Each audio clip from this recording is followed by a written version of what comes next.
And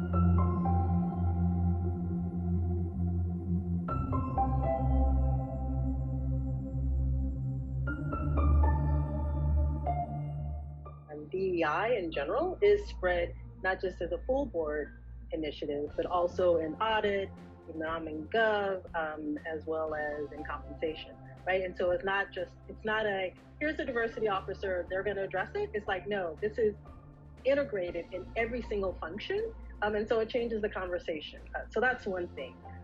The other thing is that they were committed before, the requirements came for gender diversity.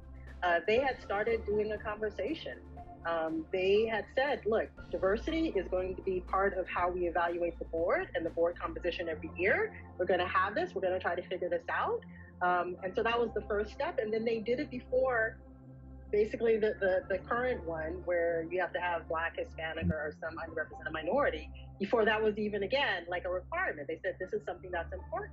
And I do want to say that a company that thinks about this before they're required to, it says a lot about the company itself. I just want to say, if you look at Autodesk stock, as a measure, you can look at what it was right before I joined, and you can look at it now, right? And that's not because, it was me. It was a company that's thinking about being innovative and kind of getting outside the box.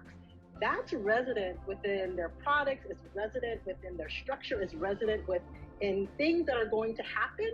And so it's just a sign that other things are going on that are amazing. And so DEI is, I would say, it's that the canary in the mine.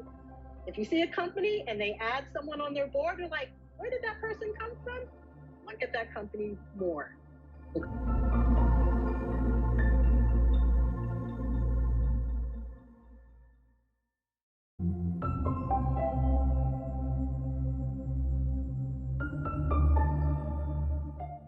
I would say globally sentiment. And it's not just the employee sentiment, but it's also employee sentiment about the company and their place in the company, which is always a sign. It's about how do you think the world views the company from the outside. And so it kind of teases out a little bit of those things. The other thing we ask are, what are the metrics? What are the measures, right? So what are the actual measures? What is going to be done to move the needle, or what is going to be done and what's the timeline? So very concrete metrics for evaluating whether, this is something that's working or progressing or not.